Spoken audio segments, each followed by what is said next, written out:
सबसे पहले तो हम जॉइंट लाइफ पॉलिसी क्यों ली जाती है ये समझ लेते हैं। ये जॉइंट लाइफ पॉलिसी का मतलब क्या है ये समझ लेते हैं। तो जॉइंट लाइफ पॉलिसी का सिंपल एक मतलब होता है, जॉइंट माने ये सारे पार्टनर के मिलके सारे पार्टनर की मिलके एक पॉलिसी ली है। और लाइफ पॉलिसी मतलब ये एक प्रकार का लाइफ इंश्योरेंस है और ये पार्टनरशिप फर्म ने लिया है। तो एक प्रकार से जब पार्टनरशिप फर्म सारे पार्टनर की मिलके एक सिंगल लाइफ इंश्योरेंस पॉलिसी निकालती है तो उसको हम जॉइंट लाइफ पॉलिसी कह सकते हैं। तो ये पॉलिसी ले कौन रहा है? पार्टनरशिप फर्म ले रही है। तो पार्टनरशिप फर्म क्यों पॉलिसी लेगी? अगर ऐसा आपका सवाल है तो बोले पार्टनरशिप फर्म का पार्टनर के लाइफ में इंश्योरेबल इंटरेस्ट है, in the sense that partner की डेथ हो जाने से पार्टनरशिप फर्म का फाइनेंशियल लॉस होता है। तो इस लॉजिक के अनुसार partnership firm can take life insurance policy for its partners because it has got insurable interest in their life. So by that logic a partnership firm can take an insurance policy on the life of partners, and that policy if taken jointly is known as joint life policy. Now who will pay premium of the policy? Well, a partnership firm will pay the premium, and if a partner dies the partnership firm is the one who will get the amount from insurance company. Normally हम क्या सोच सकते हैं भाई, अगर partner की death हो गई तो जो भी इंश्योरेंस पॉलिसी है इसका पैसा पार्टनर के घर वालों को मिलेगा, बट नहीं, इस पॉलिसी का बेनिफिशियरी फर्म है। मतलब ये पॉलिसी फर्म ने ली है और इसमें पार्टनर के डेथ से फर्म को जो नुकसान होने वाला है उस वजह से पॉलिसी ली है। तो अगर कल पार्टनर की डेथ हो जाए तो इंश्योरेंस कंपनी पेमेंट किसको करेगी? फर्म को। पार्टनर्स के घर वालों को भी पैसा मिलेगा पर वो अपनी पॉलिसी खुद लेंगे, पार्टनर की पॉलिसी पर्सनल पॉलिसी भी होगी। ये जो पॉलिसी है ये फर्म ने अपने लिए ली है, तो इस पॉलिसी का इंश्योरेंस का जो अमाउंट है वो फर्म को मिलेगा अगर पार्टनर की डेथ होती है तो, और इस पॉलिसी का प्रीमियम भी फर्म पे करेगी। तो अब ये जो इंश्योरेंस पॉलिसी है जो फर्म ने ली है जिसका प्रीमियम फर्म पे कर रही है, इस प्रीमियम का अकाउंटिंग क्या होगा? तो एक तो फर्म क्या कर सकती है, इस प्रीमियम को सीधा सीधा प्रॉफिट एंड लॉस अकाउंट में चार्ज कर सकती है एज एन एक्सपेंस, और उस प्रीमियम को वही राइट ऑफ कर दिया जाएगा। मतलब प्रीमियम आगे नहीं जाएगा, जो भी प्रीमियम पे हुआ है जिस साल का प्रीमियम उसी साल के पी&एल अकाउंट में एक्सपेंस बोल के चार्ज कर दिया जाएगा। तो ये एक ट्रीटमेंट संभव है। दूसरी ट्रीटमेंट है उस जो भी प्रीमियम भरा है उसको आप, जो भी प्रीमियम पे हुआ है उसको आप बैलेंस शीट में असेट बोल के बता दो, इन्वेस्टमेंट बोल के बता दो, और हर साल का जो प्रीमियम पे हो रहा है उसको आप उस एसेट में ऐड करते जाओ। तो इस प्रकार से आपकी एसेट की वैल्यू हर साल बढ़ती रहेगी। हर साल आप प्रीमियम भरोगे आपके इन्वेस्टमेंट का वैल्यू बढ़ता रहेगा और आप उसको जेएलपी बोल के एसेट बताते रहोगे। ये दूसरी अकाउंटिंग ट्रीटमेंट कर सकते हैं। दोनों भी सही है और फर्म को चॉइस है कि वो फर्स्ट ट्रीटमेंट को कर सकते हैं या सेकंड कर सकते हैं।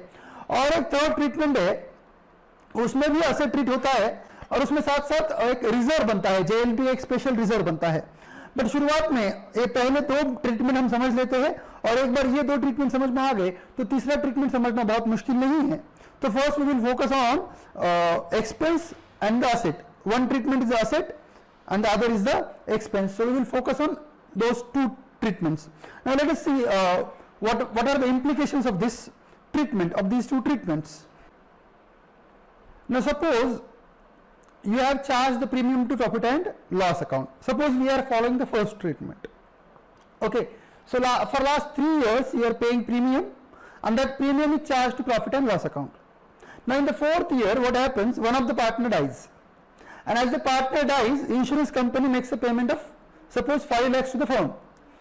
Now the firm has received 5 lakhs and that 5 lakhs will now be credited to all the partners. Ultimately firm को पैसे मिले हुए तो फर्म उस पैसे का क्या करेगी? फर्म का पैसा मतलब किसका पैसा? पार्टनर्स का पैसा। तो जिस पार्टनर की डेथ हुई है उसके भी अकाउंट में पैसे क्रेडिट किए जाएंगे और जिनकी डेथ नहीं हुई है उनके भी अकाउंट में पैसे क्रेडिट किए जाएंगे। अब आपका सवाल है सर जिसकी डेथ हुई है उसको ही मिलना चाहिए, बाकी लोगों क्यों मिलना चाहिए? तो इस प्रश्न का उत्तर यह है कि प्रीमियम अगर सारे पार्टनर ने मिलकर भरा है, अगर प्रीमियम फर्म ने भरा है तो जो भी अमाउंट मिलेगी वो फर्म की है और उसका क्रेडिट सारे पार्टनर को मिलेगा। दूसरा लॉजिक यह हो सकता है कि ये पॉलिसी ली ही इसलिए थी कि किसी एक पार्टनर के डेथ से सबका नुकसान होने वाला है, क्योंकि कोई भी एक पार्टनर का डेथ होता है तो बिजनेस में कुछ चीजें जो वो करता था वो अभी किसी और को करनी पड़ेगी। कुछ चीजें जो सिर्फ वही कर सकता था अब वो कोई नहीं कर पाएगा, तो किसी एक पार्टनर के डेथ से नुकसान तो सबका होता है। तो इस वजह से जो भी इंश्योरेंस कंपनी से पेमेंट मिला है वो सारे पार्टनर को क्रेडिट होगा।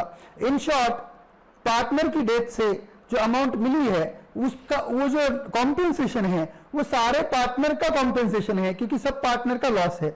और सारे पार्टनर को कैसा बांटा जाए, तो बोले प्रॉफिट शेयरिंग रेशियो में बटेगा।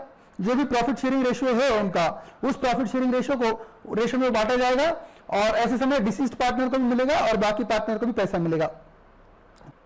नाउ अब एक चीज होती है जिसको बोलते हैं सरेंडर वैल्यू। अगर किसी वजह से ऐसा हो जाए कि पार्टनरशिप फर्म ने जो पॉलिसी ली है वो कैंसिल करने का निर्णय हो गया, मतलब फर्म ने ये तय किया कि अभी ये पॉलिसी हमको बंद कर देनी है, इसका प्रीमियम नहीं भरेंगे, अभी हमसे भरा नहीं जाता प्रीमियम, या और किसी वजह से उन्होंने ये निर्णय ले लिया कि we have to discontinue the policy. ऐसे समय इंश्योरेंस कंपनी आपको ये डिसकंटिन्यू करने का ऑप्शन देती है, और साथ ही साथ आपने अभी तक जो प्रीमियम भरा है, आपने अभी तक जो प्रीमियम उनको दिया है वो प्रीमियम भी लौटाती है। लाइफ इंश्योरेंस में ऐसा होता है। और कभी कभी तो इंश्योरेंस कंपनी जितना प्रीमियम आपने पे किया है उससे ज्यादा अमाउंट भी आपको रिफंड करती है, और कभी कभी कम अमाउंट भी रिफंड करती है। तो इट ऑल डिपेंड्स अपॉन आपने कितने सालों का प्रीमियम भरा है। अगर आप शुरुआत के 2-3 सालों में ही पॉलिसी कैंसिल कर दो तो हो सकता है इंश्योरेंस कंपनी कुछ पैसे काट के आपको पैसे दे। अगर आपने 10-15 साल पॉलिसी चलाई हो तो हो सकता है इंश्योरेंस कंपनी आपका प्रीमियम तो आपको रिफंड करेगी ही, ऊपर से कुछ बोनस भी देगी। तो ये जो इंश्योरेंस पॉलिसी कैंसिल करके जो पैसा मिलता है उसको बोला जाता है सरेंडर वैल्यू। तो ये सरेंडर वैल्यू कब मिलेगी, जब भी पार्टनरशिप फर्म किसी भी वजह से पॉलिसी को इन बिटवीन, पॉलिसी का पीरियड खत्म होने से पहले अगर पॉलिसी को कैंसिल करने का रिक्वेस्ट कर देती है तो इंश्योरेंस कंपनी सरेंडर वैल्यू देगी।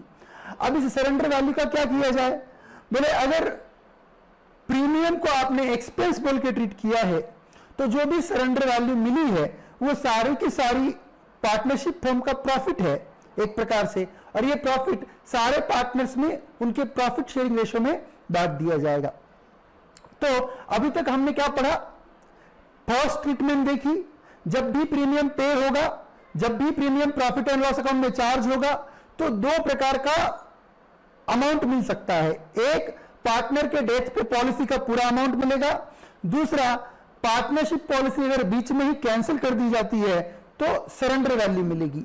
अब सरेंडर वैल्यू रहो या पॉलिसी अमाउंट रहो, जो भी अमाउंट मिलेगी वो सारे पार्टनर्स में उनके प्रॉफिट शेयरिंग रेशियो में डिस्ट्रीब्यूट होगी।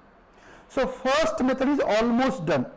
What is the first method, the insurance premium is charge to profit and loss account. In the first method you can receive either the policy amount or surrender value. Policy amount कब मिलेगी, अगर किसी partner की death होती है। Surrender value कब मिलेगी, अगर पॉलिसी बीच में ही डिसकंटिन्यू कर देते हैं। दोनों केस में जो भी अमाउंट मिलेगी वो पार्टनर्स के अकाउंट में क्रेडिट की जाएगी उनके एग्जिस्टिंग प्रॉफिट शेयरिंग रेशियो में। और कौन से पार्टनर को क्रेडिट होगी, ऑल पार्टनर्स को क्रेडिट होगी। जिसकी डेथ नहीं हुई है उनको भी मिलेगा। तो इन शॉर्ट, पॉलिसी का प्रीमियम सबने भरा, पॉलिसी में जो भी पैसा मिला वो सबको मिलेगा। और ये सब ट्रीटमेंट हम कब की डिस्कस कर रहे हैं, जब premium profit and loss account में चार्ज किया जाता है। ठीक है, तो ये ट्रीटमेंट तो हमने थियोरेटिकली समझ ली। अब हम देखते हैं जेएलपी का सेकंड ट्रीटमेंट, जिस केस में जो भी प्रीमियम, सेकंड ट्रीटमेंट में क्या होता है, जो भी प्रीमियम पे होता है वो बैलेंस शीट में असेट बोल के बताया जाता है। तो ऐसे केस में मान लो आपके बैलेंस शीट में जेएलपी का वैल्यू दिखाई दे रहा है 50,000 असेट बोल के। आपने पिछले 5 सालों में हर साल 10-10 हज़ार प्रीमियम भरा, और जो भी प्रीमियम भरा आपने बैलेंस शीट में असेट बोल के बता दिया। हर साल 10,000 भरे और वो ऐड होते होते होते आज 5 साल बाद बैलेंस शीट में असेट की वैल्यू दिखाई देगी 50,000। अब अचानक एक पार्टनर की डेथ हो गई और पॉलिसी का जो पैसा है 10 लाख रुपए वो पूरा मिल गया। तो अब इस पैसों का क्या किया जाए, तो बोले ये जो भी पैसा आएगा इसको पहले तो आप असेट के अगेंस्ट एडजस्ट कर देंगे। मतलब जो भी आपकी असेट की वैल्यू है, मान लो आपको 10 लाख मिले हैं, असेट की वैल्यू 50,000 है, तो आप 10 लाख में से 50,000 तो असेट को अभी एडजस्ट कर दोगे। वो असेट का ही पैसा मिला है तो अब वो असेट क्लोज हो जाएगी। और वो असेट को एडजस्ट करने के बाद में जो 9,50,000 रुपए बचे हैं ये आप सारे पार्टनर्स को बांट दोगे। अब आपका सवाल फिर से वही होगा कि सारे पार्टनर को क्यों बांटे, जिसकी डेथ हुई है उसी को देना चाहिए। तो उसका जवाब ये है कि ये पॉलिसी सबने मिलकर ली थी, प्रीमियम सबने मिलकर भरा था। जो प्रीमियम जब पीएनएल अकाउंट में चार्ज हुआ था तो उसमें सबका ही पैसा लगा था। एक लॉजिक ये हुआ। दूसरा लॉजिक, किसी एक पार्टनर के डेथ से सारे फर्म का नुकसान होता है तो कॉम्पेंसेशन सबको मिलेगा, सबका नुकसान हुआ है, फाइनेंशियल लॉस सबका हुआ है। तो इस लॉजिक से ये जो भी पैसा है ये सारे पार्टनर को बटेगा। यहां पे चेंज क्या हुआ, तो बोले जब फर्स्ट मेथड में पूरा की पूरा प्रीमियम पीएनएल अकाउंट में चार्ज हो रहा था तो उस केस में जो भी पॉलिसी का अमाउंट मिला था 10 लाख रुपए फॉर एग्जांपल, वो सारा पार्टनर में बट गया था। सेकेंड ट्रीटमेंट में क्या हो रहा है, आपने जो प्रीमियम पे किया था उसको आपने बैलेंस शीट में एसेट बोल के बताया। तो अब आपको अगर 10 लाख मिले भी है तो सारे के सारे पार्टनर को नहीं जाएंगे, उसमें से पहले एसेट एडजस्ट होगी, क्योंकि उस एसेट के ही अगेंस्ट पैसे मिले हैं, उस एसेट का ही आपको पैसा वापस मिल रहा है। तो जितना एसेट है उतना पैसा काट के बाकी पैसा ही पार्टनर में बटेगा। तो ये सेकेंड ट्रीटमेंट में ये चेंज होता है। ये तो हुआ पार्टनर की अगर डेथ हुई तो। अब मान लो पार्टनर की डेथ नहीं हुई, पॉलिसी डिसकंटिन्यू करने का तय हुआ है, तो ऐसे केस में सरेंडर वैल्यू मिलेगी। और सीए के एग्जाम में नॉर्मली ये माना जाता है कि आपके बैलेंस शीट में जितनी वैल्यू है ऑलमोस्ट वही सरेंडर वैल्यू है। तो मान लो पॉलिसी अगर सरेंडर करते हो इस केस में तो आपको 50,000 ही मिलेंगे, जो कि आपकी बुक वैल्यू भी है। तो बैलेंस शीट में एसेट दिखाई दे रही है 50,000 पे और आपको पॉलिसी सरेंडर करके रुपए मिले 50,000। तो आप क्या करोगे, सरेंडर करके जो भी अमाउंट मिली है उसको आप एसेट के अगेंस्ट एडजस्ट कर दोगे, बचेगा तो कुछ भी नहीं। तो पार्टनर को इस केस में पॉलिसी सरेंडर होने पर कुछ नहीं मिलेगा, क्योंकि सरेंडर करके आपको तो उतने ही पैसे वापस मिले हैं जितने आपने प्रीमियम भरा था। तो जो प्रीमियम भरा था वही वापस मिला है। तो इसमें अकाउंटिंग बड़ी सिंपल हो जाएगी, आप जो भी अमाउंट मिला है उसको एसेट के अगेंस्ट एडजस्ट कर दोगे। अब इसमें एक संभावना ये बनती है कि मान लो सरेंडर वैल्यू ज्यादा मिल गई, आपकी बुक वैल्यू 50,000 है बट आपको सरेंडर वैल्यू 75,000 मिल गई। ठीक है, उस केस में आप क्या करोगे, सरेंडर वैल्यू को पहले एसेट के अगेंस्ट एडजस्ट कर दोगे, मतलब 75,000 में से 50,000 एसेट के अगेंस्ट एडजस्ट हो जाएंगे और जो बचे हुए 25,000 है वो आप सारे पार्टनर्स को बांट दोगे ओल्ड रेशो में। अगेन सारे पार्टनर को बांटने का लॉजिक वही है कि पॉलिसी सबने मिलकर ली थी, प्रीमियम सबने मिलकर भरा था, तो जो अमाउंट मिली है उस पर सबका अधिकार है। तो इस प्रकार से हमने जब प्रीमियम को एसेट ट्रीट करते हैं तब हमने सारा अकाउंटिंग देख लिया। फिर से एक बार मैं रिवाइज कराता हूं। जब प्रीमियम को एसेट ट्रीट करते हैं तो दो संभावनाएं हैं, एक तो पार्टनर की डेथ होने से पॉलिसी अमाउंट मिल जाएगी, पॉलिसी अमाउंट जब मिलेगी तो अब आप पॉलिसी अमाउंट में से बुक वैल्यू काट के बचा हुआ अमाउंट पार्टनर को बांट दोगे। दूसरा संभावना है आपको सरेंडर वैल्यू मिलेगी, तो तभी वही करना है, सरेंडर वैल्यू को पॉलिसी अमाउंट के अगेंस्ट एडजस्ट करना है और बचा हुआ अमाउंट पार्टनर में बांटना है। ऐसे केस में नॉर्मली कुछ बचेगा ही नहीं। क्यों नहीं बचेगा, तो बोले इंश्योरेंस कंपनी आपको उतना ही पैसा देगी जितना आपने पे किया है, तो सरेंडर वैल्यू तो उतनी ही होगी जितना आपका एसेट है। तो सरेंडर वैल्यू अगर एसेट के अगेंस्ट एडजस्ट करोगे तो बचेगा 0, तो पार्टनर को कुछ नहीं मिलेगा। बट मान लो एग्जाम में ऐसा नहीं आया, अभी तक तो ऐसा ही आया है, बट मान लो एग्जाम में ऐसा आ गया कि सरेंडर वैल्यू ज्यादा है, मतलब आपकी बुक वैल्यू से सरेंडर वैल्यू ज्यादा है, तो ऐसे केस में सरेंडर वैल्यू को बुक वैल्यू के अगेंस्ट एडजस्ट करके जो भी अमाउंट बचती है वो आप पार्टनर में बांट दो।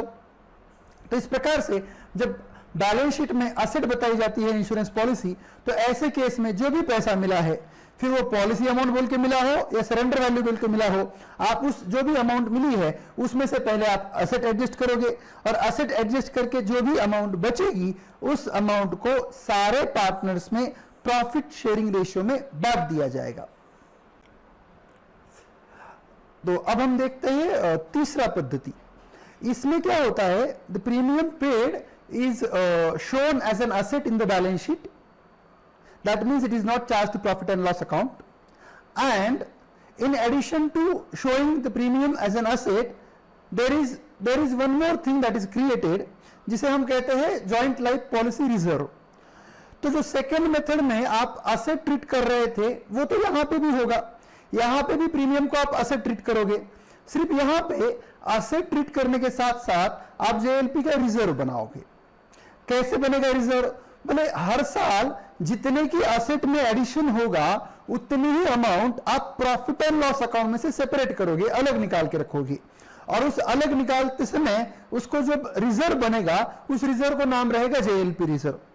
तो इस केस में आपके बैलेंस शीट में हमेशा दो चीजें दिखाई देगी, एसेट साइड में जेएलपी एसेट दिखाई देगी और एग्जैक्टली उसी अमाउंट का लायबिलिटीज में जेएलपी रिजर्व दिखाई देगा। अब यहां पे क्या हो रहा है, आपने एसेट के साथ साथ रिजर्व भी बनाया, तो इसमें इस केस में क्या हो सकता है, किसी पार्टनर की डेथ हो गई और पॉलिसी अमाउंट मिल गया, मान लो 10 लाख की पॉलिसी है, 10 लाख रुपए पूरे मिल गए और आपके पास बैलेंस शीट में दो चीजें हैं, एक एसेट है और एक रिजर्व है। एसेट भी 50,000 की है और जेएलपी का रिजर्व भी 50,000 का है। तो आप क्या करोगे, जो भी पॉलिसी अमाउंट मिला है, मान लो आपको 10 लाख रुपए मिले हैं, 10 लाख में से पहले 50,000 की एसेट एडजस्ट करोगे और बचे हुए 9,50,000 आप पार्टनर्स में बांट दोगे। अब एसेट तो एडजस्ट हो गई, अब जो जेएलपी का रिजर्व है 50,000 का, उसको भी आप पार्टनर्स में बांट दो, सारे पार्टनर्स में बांट दो, जिसकी डेथ हुई है उसको भी दे दो, जिसकी नहीं हुई है उसको भी दे दो। ठीक है, ये तो हो गया किसी की डेथ होने पर। अब दूसरी संभावना, किसी की डेथ नहीं हुई है, पॉलिसी बीच में डिसकंटिन्यू कर दी, अब पॉलिसी डिसकंटिन्यू करने पर सरेंडर वैल्यू मिलेगी और हमारा ये अजम्पशन होता है कि सरेंडर वैल्यू और एसेट की वैल्यू, जेएलपी की एसेट की वैल्यू सेम है। तो ऐसे केस में क्या होगा, जो भी सरेंडर वैल्यू मिलेगी वो तो एसेट में से एडजस्ट हो जाएगी, तो वो तो वही खत्म हो जाएगा, पार्टनर को कुछ नहीं मिलेगा। पर अपने पास एसेट के साथ साथ जेएलपी का रिजर्व भी है, तो इस रिजर्व को आप सारे पार्टनर में बांट दो। मतलब सरेंडर वैल्यू मिलने पर क्या हुआ, सरेंडर वैल्यू जितनी मिली उतनी एसेट में एडजस्ट हो गई और जो जेएलपी रिजर्व था वो पार्टनर में बढ़ गया। तो थर्ड मेथड में आप वो सब कर रहे हो जो सेकंड मेथड में कर रहे थे, सिर्फ यहां पे एक ही एडिशनल चीज करनी है, वो मतलब एसेट एडजस्ट होने के बाद जेएलपी का रिजर्व पार्टनर्स में बांट देना है।